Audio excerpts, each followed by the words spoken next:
Bueno, pues buenos días y buenas tardes. Bueno, buenos días porque hay gente del otro lado del Atlántico que creo que también está asistiendo al webinario. Y bueno, para todos los que me escuchéis desde España, pues muy buenas tardes. En este webinar, ¿no? En esta sesión, vamos a ver un poco lo siguiente, ¿no? Vamos a analizar la FGAS, el reglamento de 2014 del que tenemos en vigor, pero hablaremos también de lo que está previsto que se apruebe en breves semanas.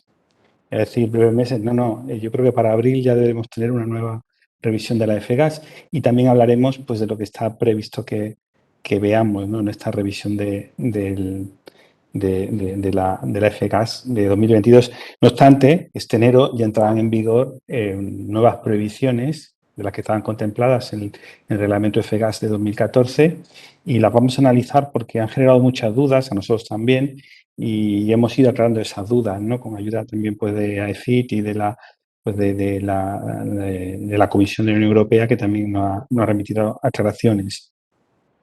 Veremos también el marco normativo junto con otros reglamentos que afectan también a los refrigerantes. Analizaremos ese marco y sobre ese marco vamos a ir viendo pues, las distintas soluciones alternativas que se nos presentan. Concretamente, hablaremos del ROE 90, de cómo podemos explotar el ROE 90 de distintas soluciones, los sistemas Waterloo, el CO2 y también de los sistemas indirectos.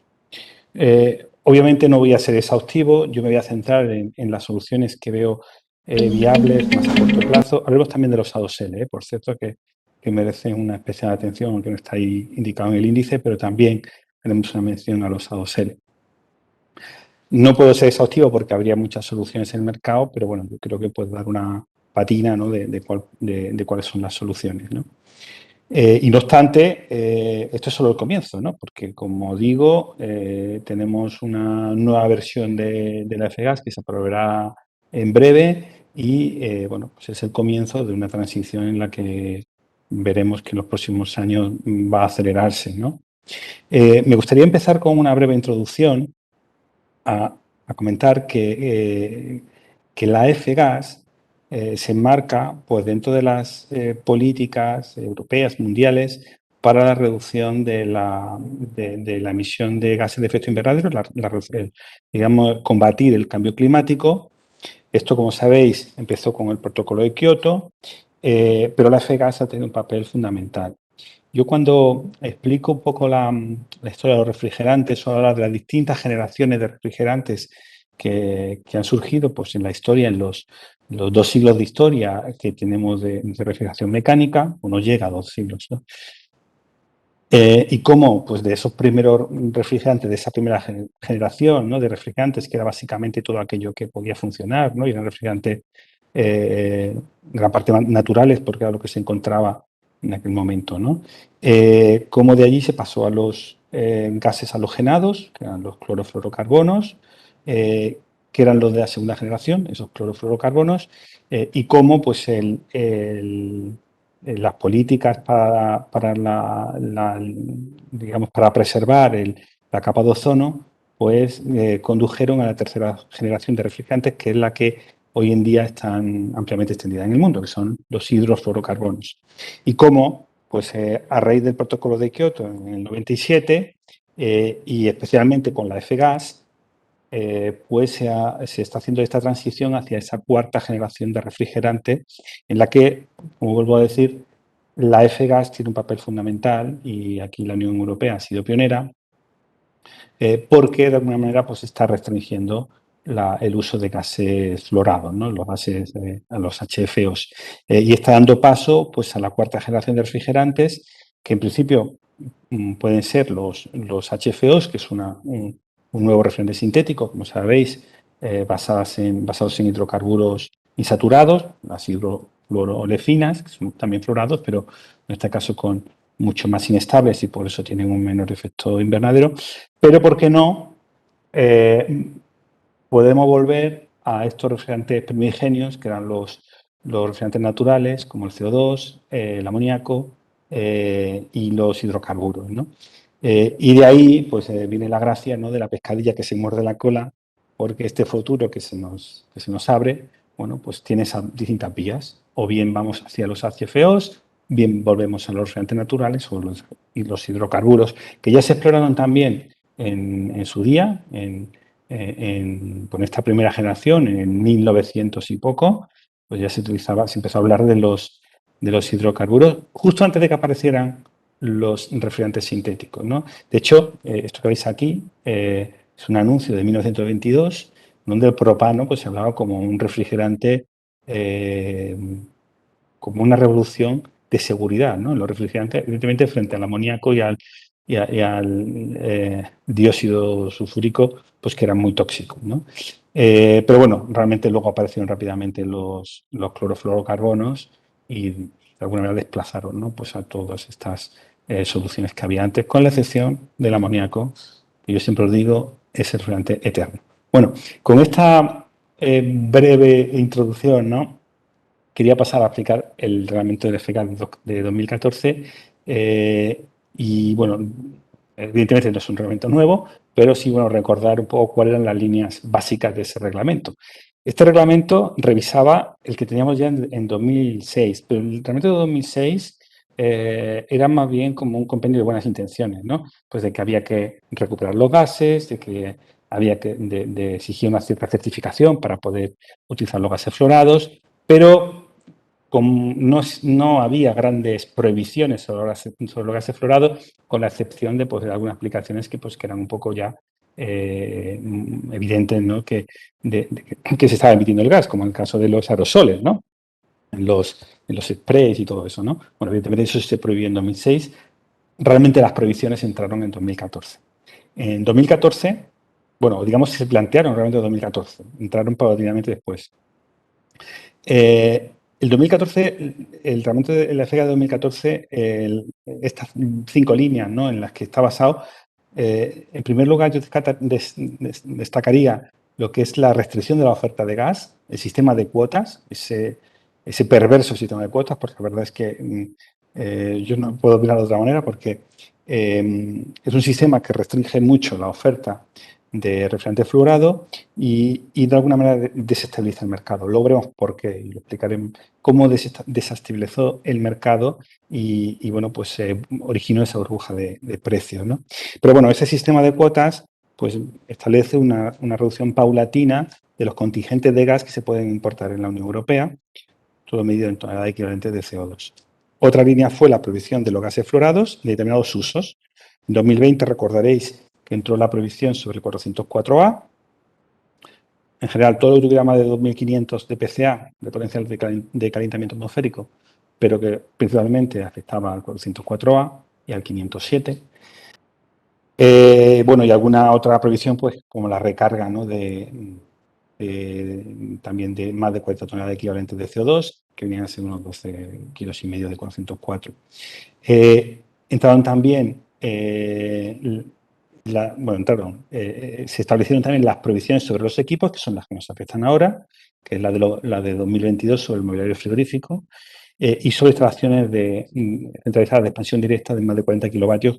Luego explicaremos con detalle cuáles son estas prohibiciones y cómo se interpretan. Y luego estableció también un control de fugas que tiene también algunas implicaciones importantes, ¿no? Como esa obligación de control periódico de fugas a partir de 5 toneladas equivalentes de CO2 y luego normas también de etiquetado, ¿no? Pues indicando bien pues, la carga del aflorado y el efecto invernadero equivalente. Si miramos el primer punto, lo que era el sistema de cuotas de la FGAS, el sistema de cuotas de la FGAS, aunque lo estableció por primera vez la FGAS, luego lo copió la enmienda Kigali. La enmienda Kigali fue esta enmienda al Protocolo de Montreal, que se ha firmado por muchos países que se han comprometido pues, a un calendario de reducción de comercialización de gases fluorados en sus respectivos países. Y bueno, estableciendo 3 grupos, ¿no? Los países desarrollados, los países en desarrollo y del grupo 1 y del grupo 2, que son básicamente el Oriente Medio, que por pues, digamos, las mayores temperaturas, bueno, pues se le ha dado de alguna manera un plazo algo mayor. La Unión Europea se anticipó a todo esto y estableció un calendario de cuotas más exigente que el que se establece para los países desarrollados en el protocolo digamos, en la enmienda de Kigali. Pero bueno, que al final en 2034, pues bueno, pues incluso Kigali era un poquito más exigente, ¿no? Este calendario fue el que, digamos, esta reducción de las cuotas de gas que se pueden comercializar en la Unión Europea, fue la que provocó esa burbuja especulativa sobre los precios de los refrigerantes, que está representada en este pequeño grafiquito de aquí. Como veis, pues cuando entró, digamos, la reducción importante de 2018 fue cuando, pues unos meses antes, hizo disparar los precios de los refrigerantes, se multiplicaron por 15, por 20, una barbaridad. Y bueno, afortunadamente hoy en día ha vuelto un poco a la normalidad. Es verdad que en los últimos meses, los primeros meses de este año, pues ha habido un repunte en los precios del gas. Pero quizás se pueda achacar más también pues, a la inflación, ¿no? que tenemos y a la crisis general de la industria que realmente a un problema concreto de los gases fluorados, que sí lo fue en 2018. ¿no? Es más, esta, digamos, bajada que tuvimos en 2021, también de cuota, no tuvo efectos apreciables sobre el precio de los refrigerantes, no tuvo ninguno. Esto tiene varias razones, voy a lecturas, una de ellas es que el sector ya se había amoldado a las nuevas circunstancias, no así fue en 2018, donde prácticamente no dio tiempo, no quiso enterarse de lo que iba a pasar y nos pilló a todos desprevenidos. Pero pues en 2021 sí que estábamos ya todos muy concienciados, ¿no? Con el problema de los gases fluorados. Y no solamente eso, también estos años, digamos, estos precios, estos años de precios por las nubes, pues al final dio lugar creó un mercado paralelo, un mercado gris, un mercado negro de refrigerante, que en cierta medida pues viene también a regular el mercado oficial, que evidentemente a partir de, si los precios suben mucho, pues hay quien está dispuesto a arriesgarse ya y, digamos, a buscar el gas de donde no debe, ¿no? Ya es cuestión pues evaluar, digamos, el riesgo que uno asume y el precio que paga. No digo que eso se va a hacer, por supuesto que no, pero sí que es verdad que eso influye de alguna manera a regular el mercado oficial del gas, ¿no? Bueno, pues por estas razones nos encontramos ahora con una situación estable en precios, pero bueno, el siguiente escalón que lo tendríamos en 2024, bueno, pues ya empieza a entrar pues en reducciones ya mucho más importantes y además, como veremos más adelante, este posible nuevo escenario que se nos va a presentar en la FGAS y que puede ser que vea la luz en abril, pues establecería todavía un calendario de reducción más agresivo, que bueno, estaríamos hablando de que a lo mejor en 2024 ya la cuota se reduciría a poco más del 20%, y bueno, pues para entonces sí que puede tener algunos efectos y si eso es así, si se aprueba así en los próximos meses, pues en las próximas semanas, pues tendríamos que ponernos las pilas para de aquí a 2024, que nos queda muy poquito, pues acelerar, ¿no? Esa desfluorización de nuestro sector. Vamos a analizar un poco más de detalle estas prohibiciones que entraron en vigor en enero.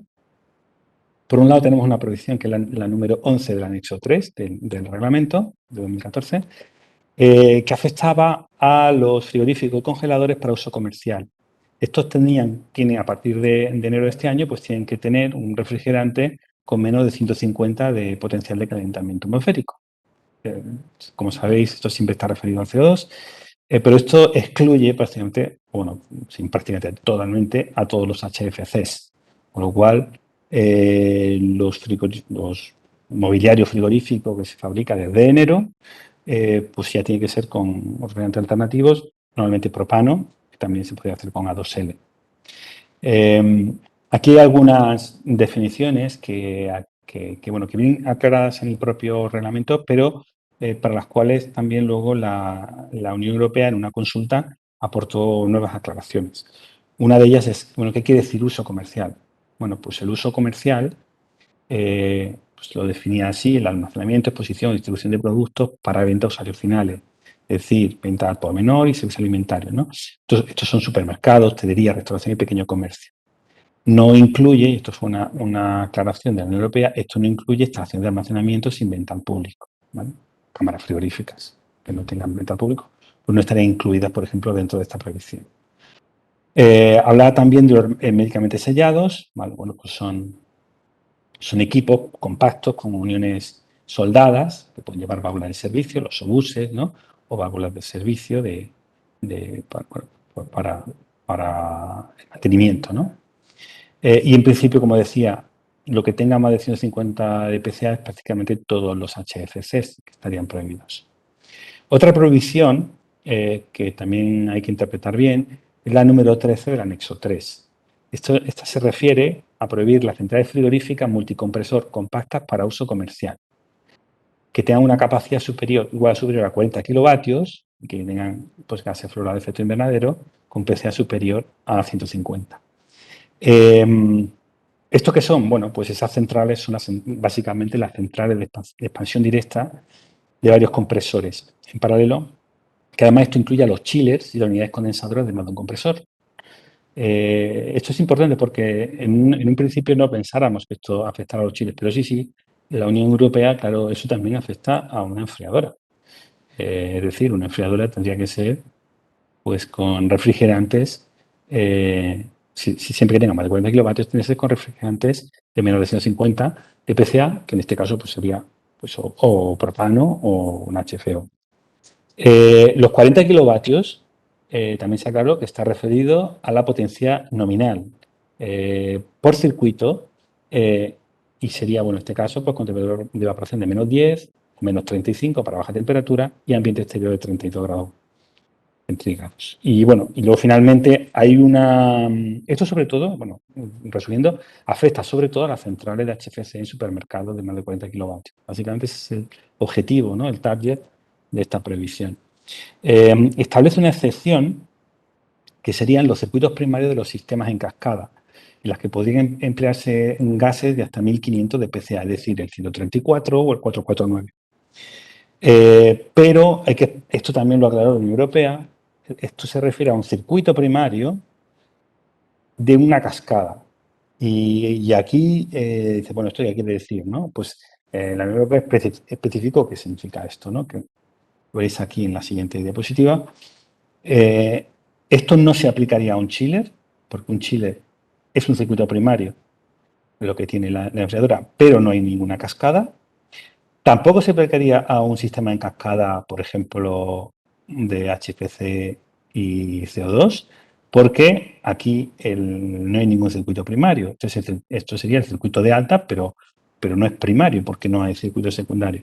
Esta, digamos, excepción se aplicaría solamente a este caso, no solamente o básicamente a este caso, no tenemos un chiller con un circuito secundario, típicamente un glicol, y luego tenemos uno o varios circuitos de baja temperatura en cascada con ese circuito de glicol. En este caso, donde se permite que este chiller pues tenga HFC y en otros casos pues tendría que ser un HFO, un hidrocarburo o incluso amoníaco. ¿Vale? Esto es una excepción muy curiosa, porque es verdad que este sistema, aunque ahora más o menos pues pueda ser más o menos normal o pueda digamos, diseñarse sistemas así, hasta ahora pues no era nada habitual este tipo de sistemas. Sin embargo, esta excepción está contemplada como tal en el reglamento. Bueno, muy bien. Lo analizaremos un poco, pues, opciones, ¿no?, que tenemos aquí.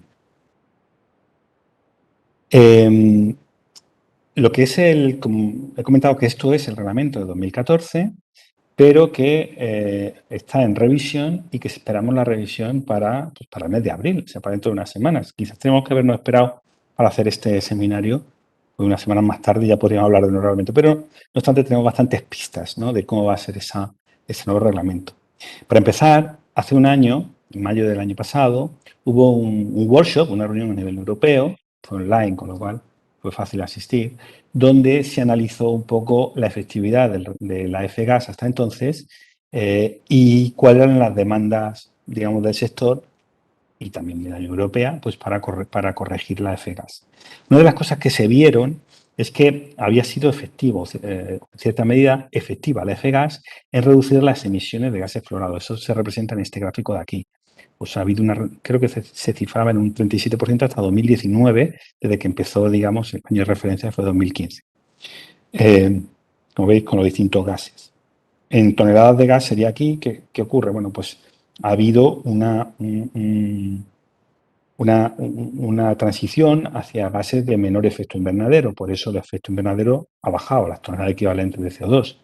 Y porque, bueno, hay gases nuevos, por ejemplo, como los HFOs, que son estos de color rosa, que, bueno, pues que tienen muy poco efecto invernadero, con lo cual, bueno, pues el balance final hace que baje las emisiones de CO2 equivalente.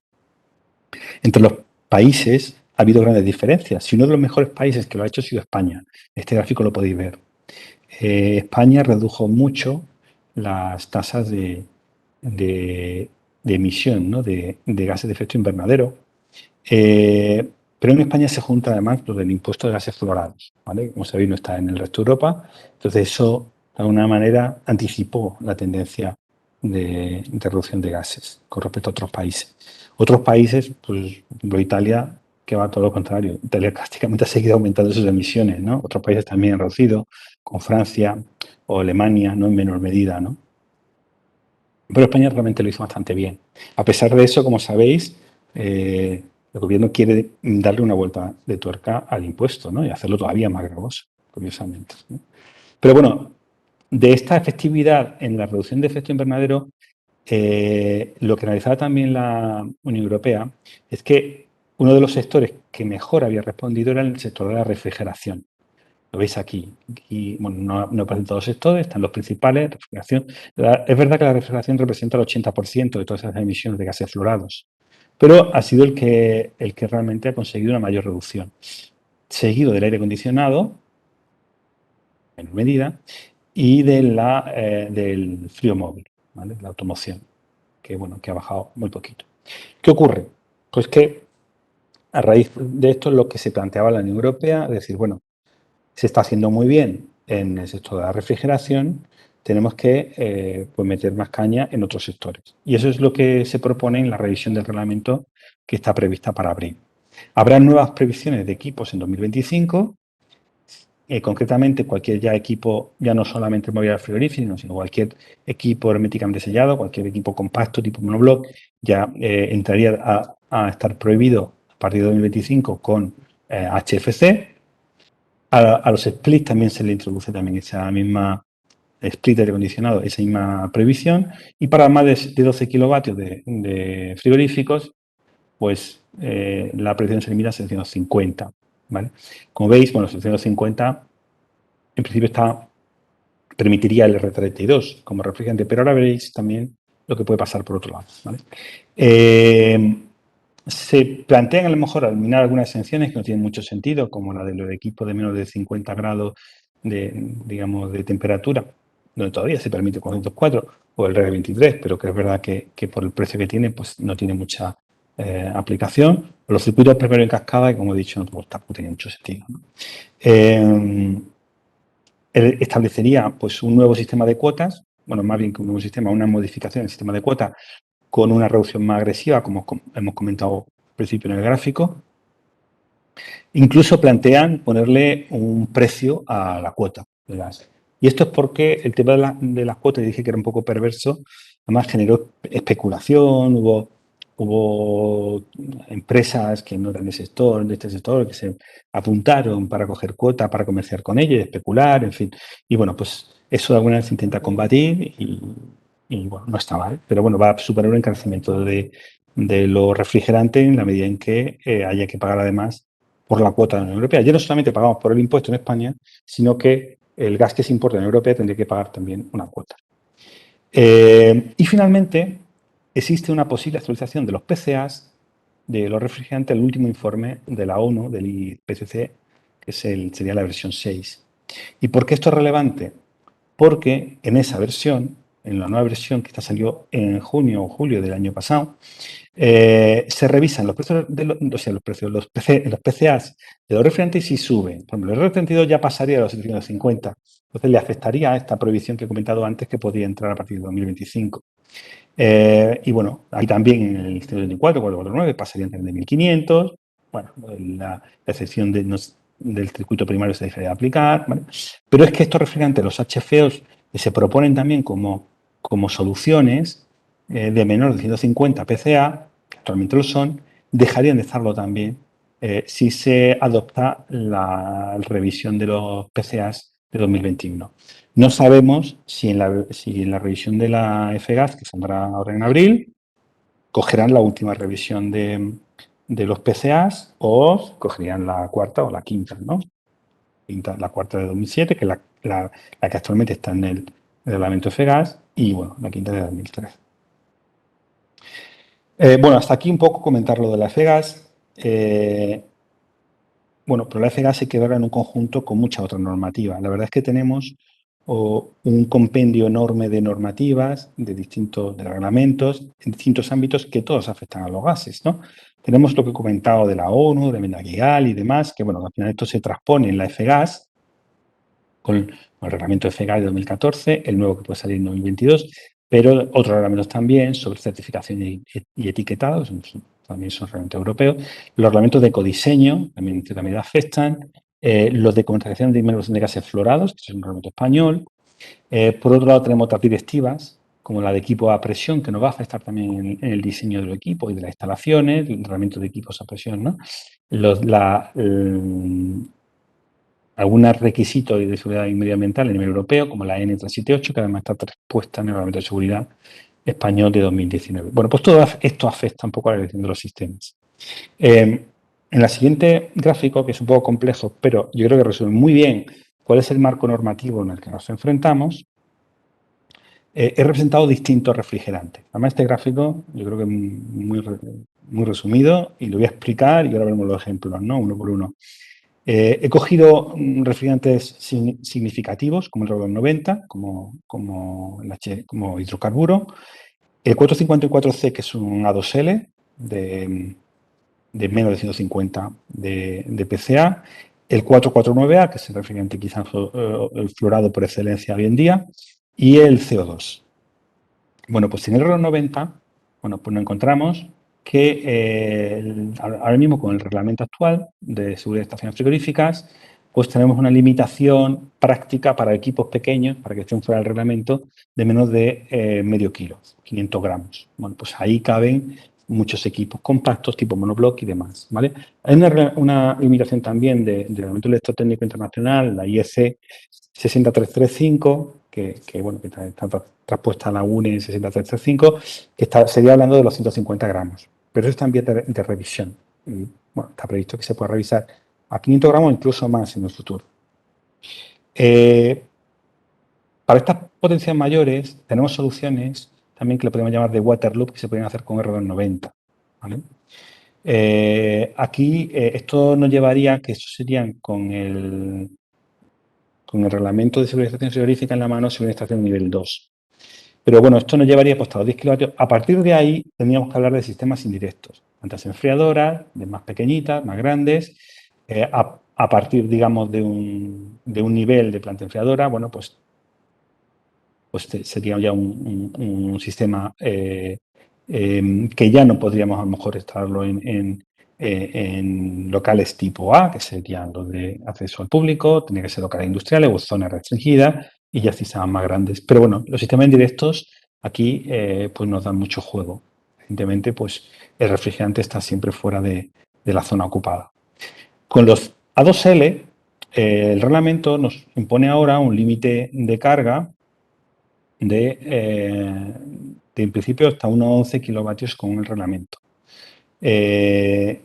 Para una instalación centralizada nos permite utilizar un método alternativo de evaluación de la carga, nos permitiría subir hasta los 56 kilogramos, que vienen a ser como unos 25 kilovatios, 25 o 30 como muchos kilovatios, bueno, sería lo permitido por el reglamento. Más allá de ahí, entraríamos ya dentro del análisis de riesgos SANTEX, que habría que hacer. El reglamento ya estaría por el reglamento, pero nos permite que se justifique el por qué nos pasamos del máximo, digamos, del límite de carga permitido por el reglamento, y para ello pues exige hacer un análisis de riesgos de ATEX, ¿no?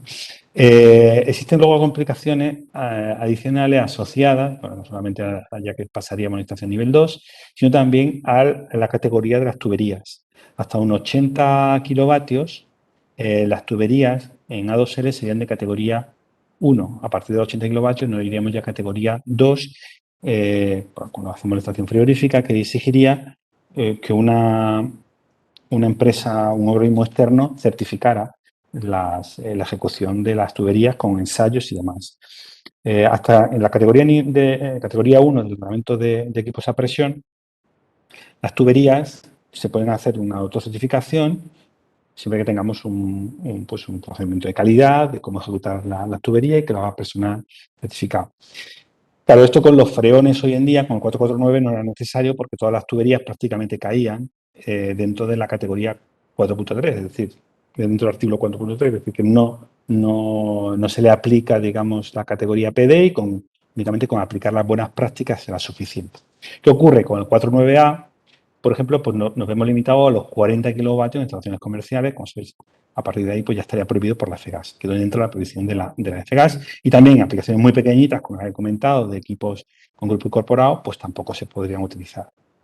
El CO2, que si bien es siempre una posibilidad, ¿no?, de clase A1, no inflamable, desde las pequeñas potencias, es verdad que en las pequeñas potencias es enormemente cara. O sea, una pequeña unidad condensadora como esta viene a costar como 4 o 5 veces, ¿no?, lo que vale la de freón. Pero, bueno, a partir de una cierta potencia, de los 30 40 kilovatios, empieza a tener mucho interés. Primero porque no estaría permitido el 449A, los A2L nos estaríamos metiendo en análisis de riesgos ATEX, y aquí, bueno, pues ya empiezan a ser competitivos en precio los sistemas ya de CO2, especialmente las mini centrales, incluso ya con presión paralela, empiezan a ser interesantes también energéticamente, y es una solución para instalaciones comerciales a considerar.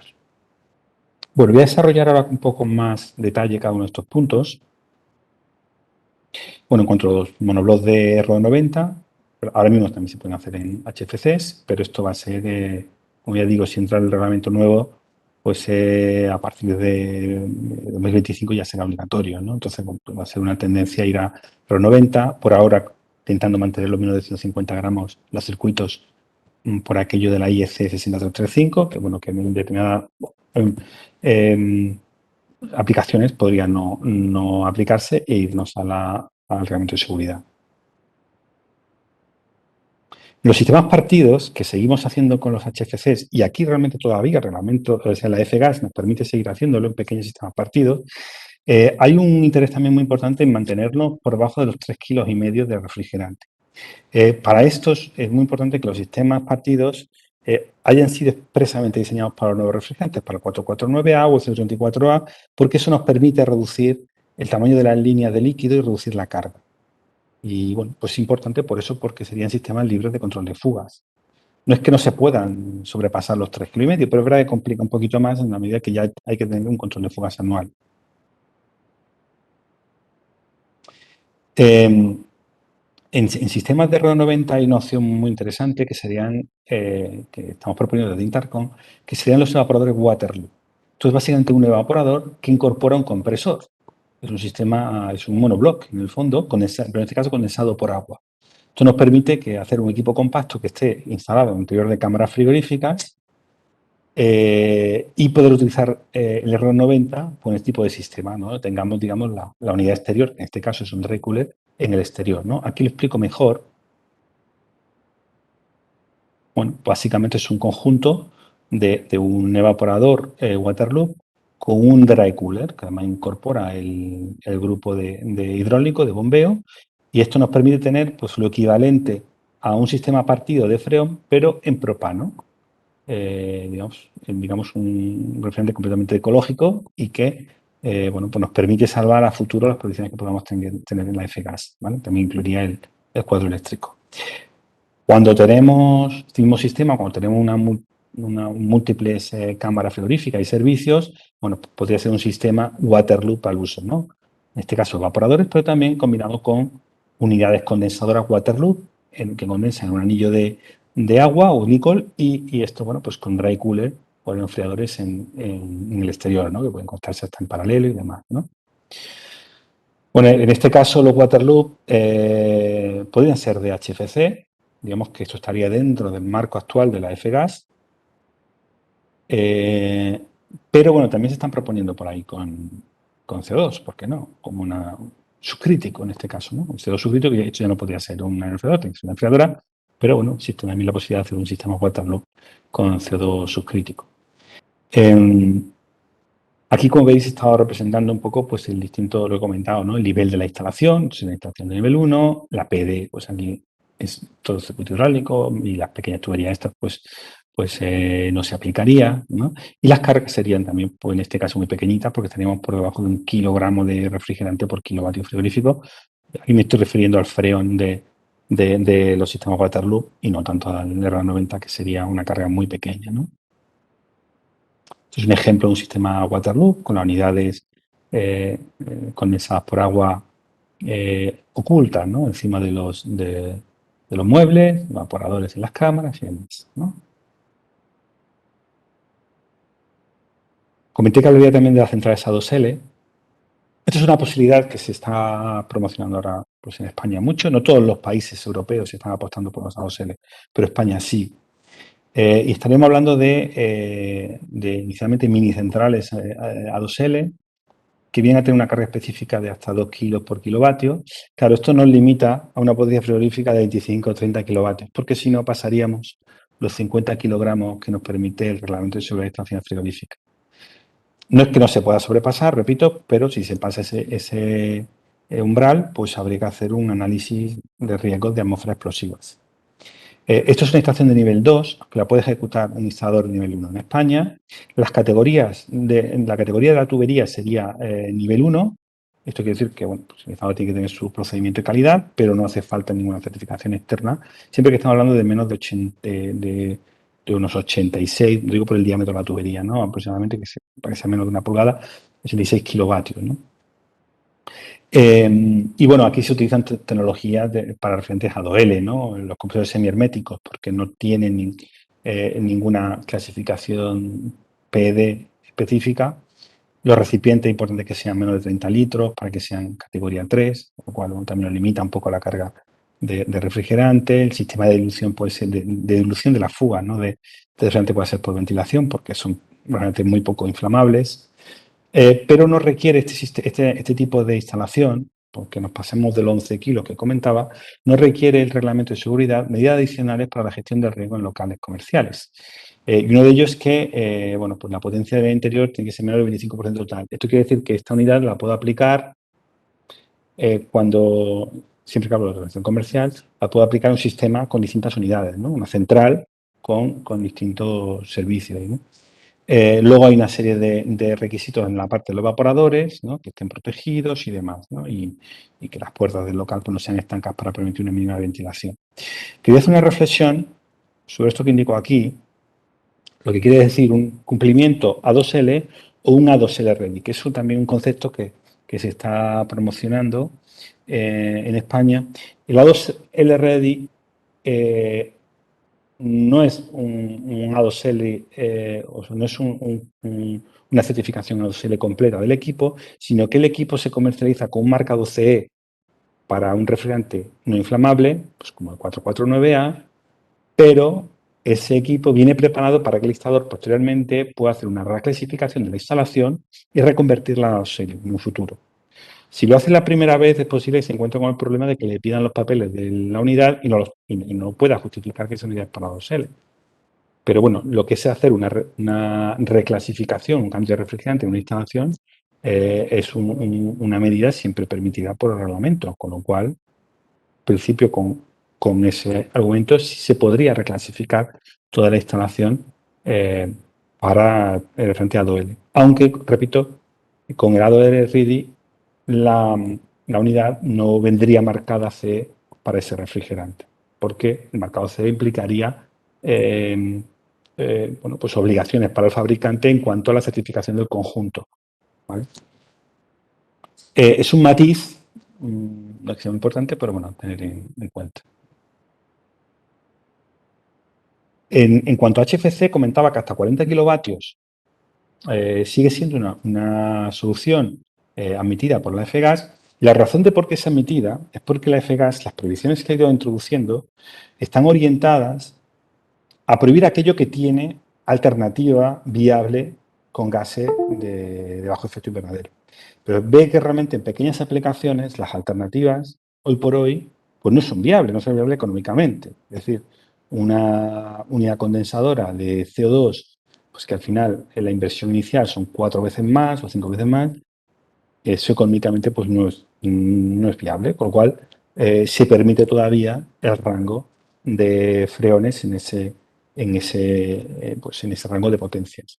Pero como además digo, no prevé, en la revisión que prevemos para abril, eso no creemos que se modifique, porque sigue siendo inviable hoy en día, ¿no? El dar el paso a otras alternativas. Bueno, pues, ¿qué es lo bonito de esto? Bueno, pues lo bonito de esto es que la industria en este rango de potencias pues ha llevado el desarrollo de la tecnología de HFCs pues a un grado de desarrollo espectacular. Es decir, hay bueno, pues estos tipos de unidades minicentrales compactas con el condensador incorporado, separado del flujo digamos, del compartimento de compresores, con volúmenes de aire independientes por ventilador, compresores scroll, silenciosos. Y lo último es, pues, además, incluirle, bueno, ya los ventiladores SC, inverter en los compresores para tener una modulación de potencia continua. Bueno, y eso sería, pues, como en el caso de Intercom, llamamos la Intercool Inverter, sería como el último grito en HFCs, que, bueno, para explotar, digamos, hasta la tecnología de los HFCs hasta sus últimas consecuencias, bueno, pues la tenemos aquí, ¿no? Y que además, como digo, pues en los próximos 10, 15 años, que son digamos, los plazos en los que hay que planificar una nueva instalación comercial, pues tiene un futuro asegurado. La FGAS no va a prohibirlos en este corto o medio plazo.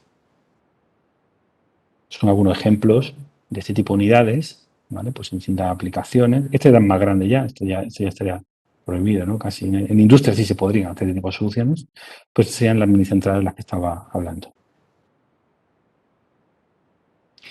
A partir de ahí, de esos 30 kilovatios, 40 kilovatios, el CO2 transcrítico es una gran solución. También hay minicentrales de CO2 transcrítico con el gas cooled incorporado y bueno, pues basadas en tecnología de CO2 transcrítico de éxito probado. En este caso me estoy refiriendo a la compresión paralela, que sería la idónea para los climas más cálidos. Sabemos que en el mercado hay otras propuestas como los eyectocompresores y demás, pero la realidad es que donde al final pues, la tecnología de CO2 ha mostrado su mayor eficacia es en esto, en la compresión paralela, ¿no? Que es relativamente sencilla, ¿no? Esto es un esquema de cómo sería la central internamente, 3 compresores de media temperatura, uno de ellos sería el paralelo, 1, 2 o incluso 3 compresores de baja temperatura subcríticos, ¿no? Aquí estoy viendo falta una parte del esquema, pero bueno. Y bueno, luego tenían las centrales para mayores potencias, ya pues tenían las centrales y aquí el gas cooler no va incorporado, tendría que ir remoto. Esto, como decía, esta ya sería una instalación de nivel 2, pero la categoría de la tubería que ya sería 1, pero en este caso la tubería es categoría 0, ¿no? O digamos, no tendría categoría PED, curiosamente, eso a pesar de altas presiones, ¿no? Y es porque son diámetros muy pequeñitos, con lo cual son fáciles de instalar. Estos son algunos ejemplos, ¿no? de este tipo de centrales. También hay centrales con condensador incorporado, ¿no? Con el gas cooler incorporado de mayor potencia, pero sobre todo son este tipo de centrales, ¿no? Para sala de máquinas. Una solución también muy interesante para el R90 serán los sistemas compactos industriales para almacenes frigoríficos. Estos son grandes equipos monobloc con R90 con una carga muy pequeña de refrigerante. Estamos hablando de en torno de 100 gramos de refrigerante por cada kilovatio frigorífico.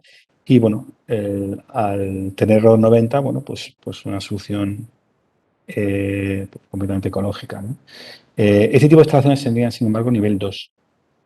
porque así lo considera el reglamento.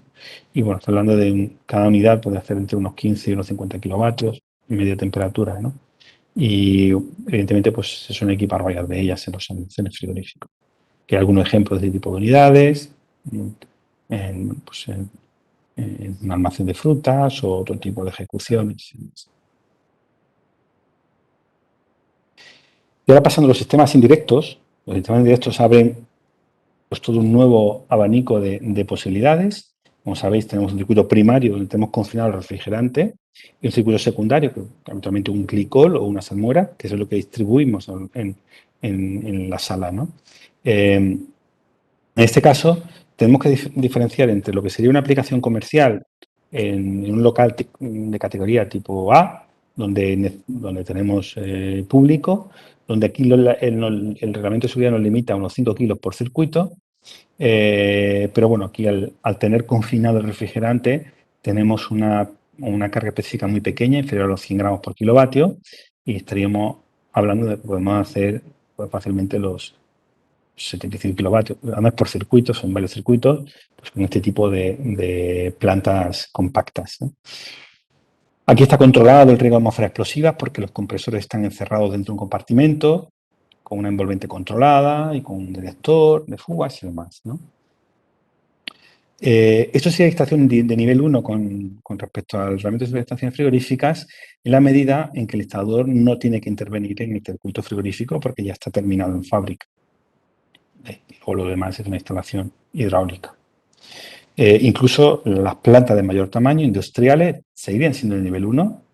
La carga específica sigue siendo muy bajita y bueno, pues tenemos también una limitación, que en este caso para ubicaciones industriales podríamos hablar de 25, que no es limitación, pero bueno, 25 kilogramos por circuito para determinadas aplicaciones es interesante estar ahí, ¿no? Nos permite hacer ya potencias de hasta 400 kilovatios en este tipo de soluciones con propano. Son plantas multicircuito, con lo cual la carga está muy fraccionada. Y el sistema, en este caso, por ejemplo, el sistema de gestión del riego, pues se puede hacer de dos maneras, al igual que en los compactos, en las instaladoras comerciales, que es confinando los compresores dentro de un compartimento, o bien por dilución, es decir, abriendo, digamos, toda la máquina al aire exterior, y en el caso de una fuga, eso se va a diluir rápidamente en el aire. Estos son algunos ejemplos. Y ya por último, si queremos ir a potencias más grandes, iríamos al amoníaco como refrigerante, que también con cargas muy pequeñas, de menos de 25 kilogramos por circuito, como tema de seguridad, bueno, pues nos permite ya ir a potencias de casi 1 megavatio, ¿no? De 700 kilovatios, por ejemplo, ¿vale? Estos son ya construcciones más industriales, con compresores simétricos de tornillo, son también diseños en carga crítica, condensadores microcanal para amoníaco, que reduce muchísimo la carga, placas sondadas en evaporador, en fin. Esto sería una instalación también de nivel 1, curiosamente, aunque tenemos un amoníaco, pero en la medida en que no se tiene el amoníaco, estaciones de nivel 1. Muy fácil de manejar. Esto, por ejemplo, un chile de 720 kilovatios en una industria cárnica. Bueno, y volviendo al principio, a este caso, bueno, pues aquí os he representado pues, esas distintas alternativas que tenemos para amoldarnos al nuevo marco normativo y concretamente pues también a la protección de la gas, que está aquí, en fin, distintos puntos, digamos, de este mapa de refrigerantes. Bueno, y con esto ya termino y abrimos, aunque con un poco de retraso, y os agradezco la paciencia, porque he consumido la hora que tenía para el total de la presentación y me comí el tiempo de preguntas, pero bueno, todavía esperamos 10 minutos y las preguntas que tengáis, pues estaría encantado de responderlas.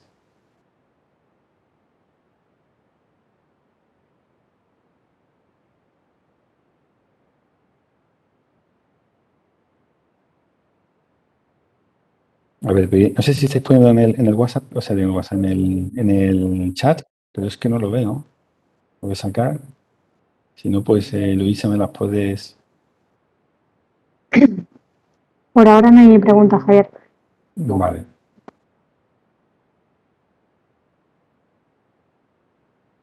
Bueno, pues si no tenéis preguntas, está bien, ha quedado todo. bastante claro. Voy a volver a esta por si tenéis la Hay alguien- pregunta que tenéis sobre Hay una esto. pregunta, Javier, en el chat. Sí. Nos pregunta Pablo Andrés cuál es el futuro que tiene el R32. Bueno, el R32 es sobre todo para climatización, como sabéis. Hoy por hoy en refrigeración no se ha planteado todavía. Entonces, yo he hecho antes un comentario y es que el R32, si actualmente está por debajo de ese umbral de 750, como la F-Gas contempla en su revisión de abril los nuevos PCAs de los refrigerantes, pues ahí sí que tiene un problema porque el R32 va a estar comprometido porque ya sobrepasa con el nuevo PCA, que serían de 771, creo recordar, pues estaría por encima de 750 y sí tendría un problema. Impediría que se aplicara, ¿no? en muchas aplicaciones. Aquí el lobby pues de las multinacionales, yo creo que va a luchar porque se mantenga todavía el valor antiguo del PCA en 675 y que de alguna manera pues todavía pueda seguir utilizándose dentro del marco de la F-Gas. Yo creo que va a ocurrir eso, sinceramente, porque que parece, tiene sentido que ya que actualizas un reglamento, pues actualices en los últimos índices y demás. También los intereses económicos y tal son muy fuertes, ¿no? Entonces yo creo que se les seguirá dando cabida al R32 en la próxima revisión. No obstante, ya se empieza a hablar de que incluso 150 de PCA es elevado y bueno, y que se endurecerían las medidas más adelante pues para conocer todavía más ese límite, ¿no? Pero bueno, a corto plazo no creo que ocurra. Entonces el R32 ahora mismo se utilizan los split, pues yo creo que se seguirá utilizando. Pero es una opinión personal, ¿eh? Tenemos esa incógnita de qué exactamente se va a publicar en abril, ¿no? Y tenemos esas sospechas. Y si de hecho, bueno, como veis, recordarás que una de las medidas que se ha propuesto para aprobar en la nueva revisión de la F-Gas es permitir el R32 o el 750 de PCA hasta 12 kilovatios. Si eso es así, está orientado a los split, aire acondicionado. Muy difícil que se apruebe eso y a la vez se penalice el R32. Entonces, lo más normal es que se siga permitiendo la nueva F-Gas. En refrigeración no creo que entre. Si no, no tiene mucho sentido porque realmente la tendencia ahora es a huir, ¿no? De los HFC, no se va a empezar con uno nuevo.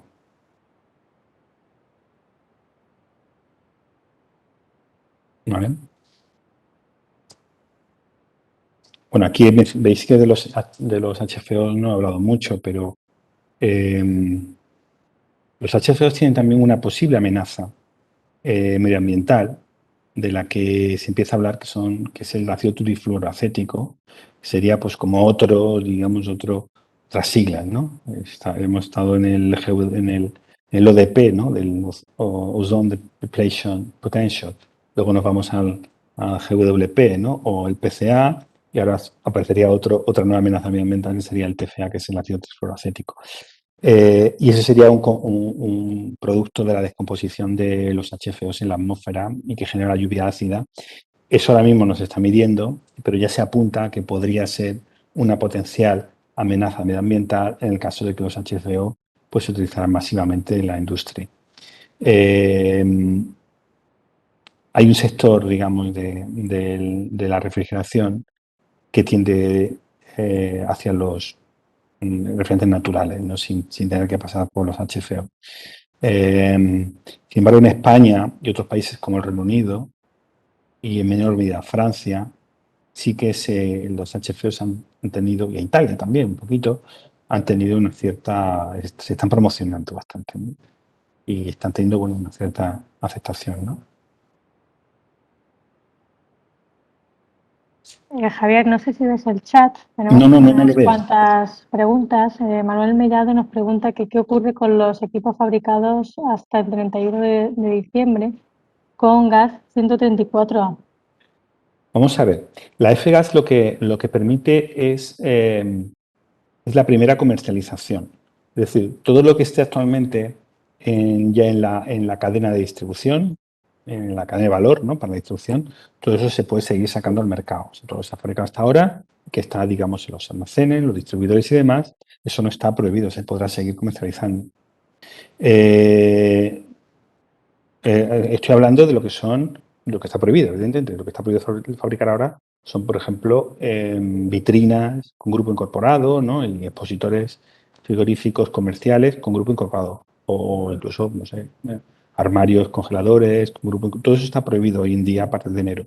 Pero lo que haya, digamos, en el mercado o en los almacenes en distribución, eso podrá seguir teniendo salida.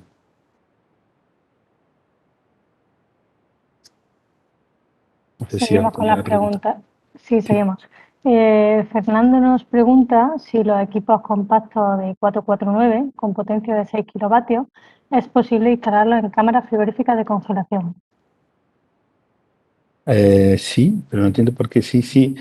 Un equipo compacto de 449, sí, puede estar en una cámara frigorífica.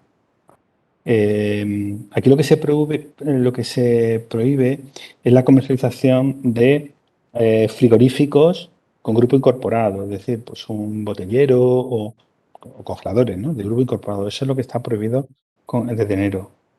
Pero un equipo compacto para una cámara frigorífica no está prohibido, se puede seguir comercializando. Lo que prevemos es que esa prohibición pueda entrar en el 2025. Ahí sí, podría. 6 kilovatios, siempre que sea un grupo hermético, 6 kilovatios se fabrica todavía en sistema hermético, con lo cual ahí sí que estaría prohibido. Entonces ahí tendríamos que ir a soluciones, por ejemplo, con propano y demás. Pero no ahora, sino probablemente en 2025 cuando salga la nueva F-Gas.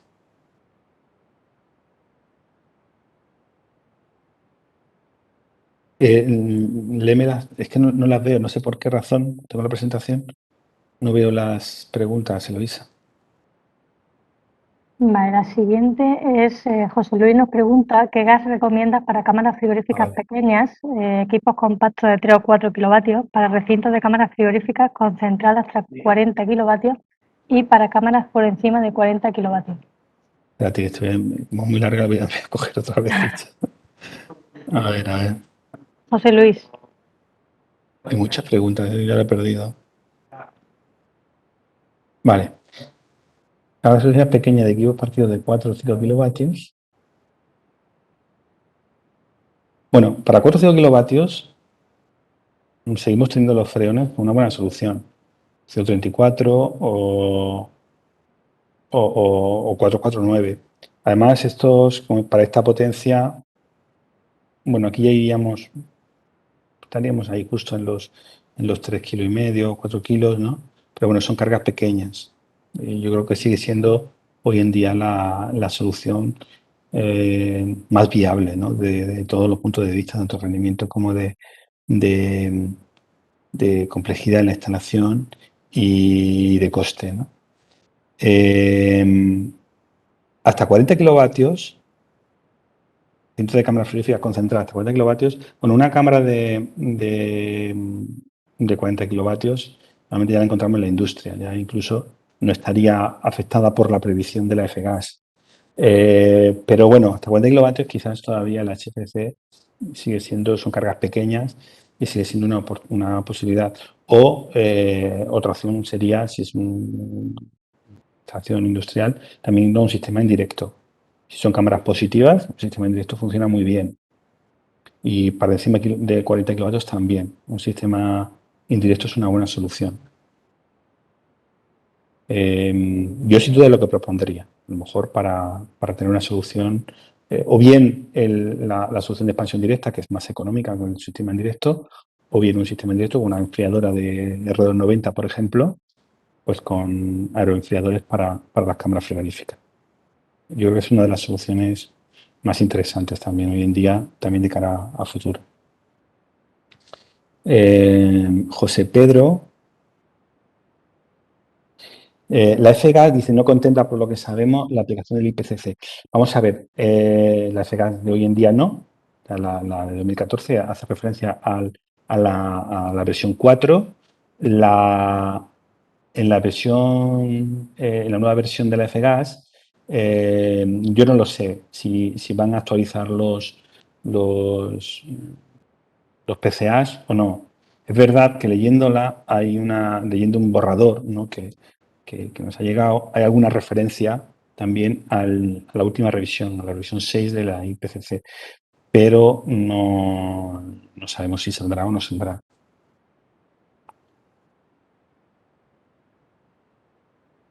Hay una pregunta por José Manuel García por el micro. Pues adelante, Y José buenas, Manuel. Javier. Simplemente quería saber un poco la aceptación dentro del sector del frío comercial de las plantas de propano y saber un poco, a diferencia de la aceptación que hay en el sector industrial, pues cómo lo ves. Muchas gracias. Bueno, yo la verdad es que en el sector del frío comercial, poco a poco en España, nos vamos, nos vamos concienciando, ¿no? Sobre el interés del propano en sistemas indirectos. Curiosamente, aunque es una solución que se adapta muy bien a las temperaturas en España, esto ha empezado por Europa. Ha empezado en Francia, en Italia, en Alemania, en Europa del Este. Han empezado antes que en España, ¿no? A popularizar el propano en sistemas indirectos. Y yo creo que se está aceptando bastante bien en España. Nosotros, bueno, evidentemente como fabricantes de sistemas que fabricamos tanto expansión directa de Freon como sistemas indirectos, en los últimos años hemos visto claramente una tendencia a los sistemas indirectos.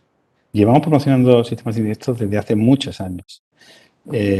Quizás los primeros años con muy poco éxito, ¿no? Sin embargo, en los últimos años, claramente hay una tendencia. Pero yo creo que José Manuel, tú conoces mejor también, estás más cerca del usuario final, con lo cual lo sabrás mejor que yo, ¿no? No sé si responde tu pregunta, espero que sí. Tenemos Sí, aquí una muchas pregunta gracias. también. ¿Qué es lo que se sabe del último anteproyecto del impuesto de gases fluorados? Bueno, no quería hablar del impuesto de gases fluorados porque bueno, aunque es un tema que también nos afecta mucho, pero bueno, no deja de ser un coste añadido, ¿no? Sobre el gas, ¿no? No es una prohibición, con lo cual el marco sigue siendo el mismo, lo que de alguna manera van a cambiar un poco pues, los costes de uno u otro sistema, ¿no? Vamos a ver, como sabéis, hubo un anteproyecto que se publicó en diciembre donde el gobierno planteaba una modificación del impuesto de gases fluorados. Y entre otras cosas, lo que planteaba era pues el cambio, digamos, del momento de devengo, con lo cual, en lugar de que se devengara el impuesto en la emisión del gas, que era pues básicamente la reposición de gas en los sistemas, pues lo que proponía es que se devengara en el momento de entrada en España del gas. Eso era básicamente, bueno, pues para simplificar para Hacienda la recaudación. Más fácil controlar lo que entra en España que lo que se está recargando en cada una de las instalaciones de España, ¿no? Porque al fin y al cabo los actores, ¿no?, que hay en la importación de gas son bastante menos que los instaladores. Y eso es un poco lo que se planteaba. Claro, eso implicaba también eliminar las exenciones actualmente que hay a la primera carga de instalaciones y a la primera carga también de equipos nuevos, de fabricación de equipos precargados. Bueno, esto evidentemente, pues en el grueso del sector, pues no ha gustado nada porque no deja de ser seguir grabar todavía más, hacer más gravosa la actividad de nuestro sector y bueno, pues desde el conjunto de asociaciones tanto de clima como de frío, como de otras acciones, supermercados, automoción, electrodomésticos y demás, bueno, pues se ha hecho un frente común y de alguna manera pues se está rebatiendo, ¿no?, frente a la administración pues, pues la aplicación del anteproyecto tal y como está, ¿no? No puedo decirte mucho más, porque todo lo demás que te diga ya son especulaciones mías, ¿no? Pero bueno, que el impuesto puede tener una justificación recaudatoria más que realmente una justificación medioambiental, eso parece que es así, pero esto ya son expresiones mías, ¿no? Son opiniones personales, ¿no? Y que bueno, pues que al final, si el objetivo es recaudar, no se van a atender a otro tipo de razones y que bueno, que puede ser que que se apruebe así, puede ser que consigamos, bueno, lo más probable es que, pues que se consiga algún progreso en conseguir una cierta moratoria en la aplicación de la modificación del impuesto y, bueno, que se pueda de alguna manera atenuar, ¿no? Pero, bueno, la verdad es que no, muy abierta la administración no se está mostrando, con lo cual y no hay mucho progreso en las últimas semanas. ¿Vale? Espero haber respondido a la pregunta. Pues, ¿qué más? ¿Qué se aprueba la administración del CAF en instaladores puede ser un golpe efectivo a los HFC?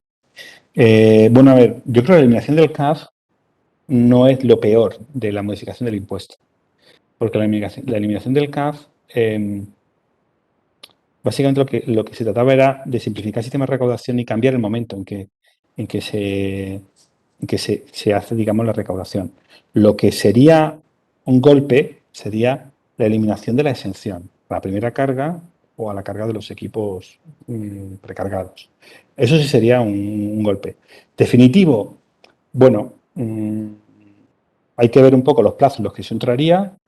No sería inmediato, pero como estamos viendo ya, los HFC, bueno, pues tienen un futuro, bueno, en cierta medida con la FGAS, que también se está restringiendo, cada vez más complicando más, ¿no? Se está reduciendo, ¿no? lo que es el HFC.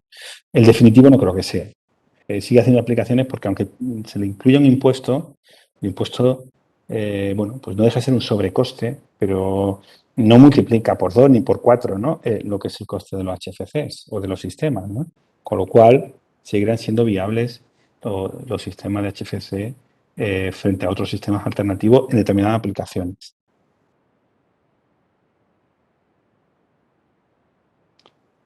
Otra forma de gestionarse. Efectivamente, un cambio de forma de gestión del impuesto, ¿no? No sé si he respondido a vuestra pregunta. Bueno, José Pedro habla aquí del TFA. Yo no soy un experto en tema de TFA, solo que lo que sí es verdad es que hay voces que hablan en este sentido. Y bueno, sí que se plantea como una posible amenaza. No digo que esté ahí todavía, pero se plantea una posible amenaza. Esta misma mañana, bueno, ahora mismo, en paralelo, y ha sido quizás involuntario, hay también una conferencia de Atmosphere a nivel europeo, online, en el que se ha vuelto a hacer el tema. O sea, no fue mal, realmente no lo estoy inventando yo, y se ha vuelto a hablar un poco de esa problemática. Me preguntan...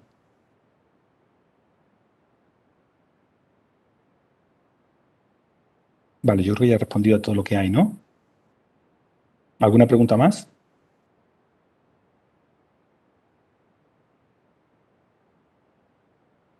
Bueno, yo creo que hemos tenido un debate interesante.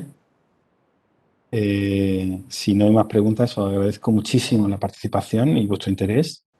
Y hemos dejado una pequeña encuesta, por si queréis valorar un poco si esto... No sé si la hemos incluido ya la encuesta o lo haremos en las... Ah, vale, bien.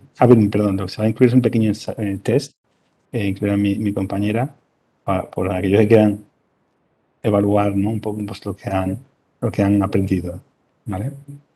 Muchísimas gracias a todos y no obstante, estamos a vuestra disposición para cualquier consulta. La presentación creo que estará luego disponible también en nuestra web.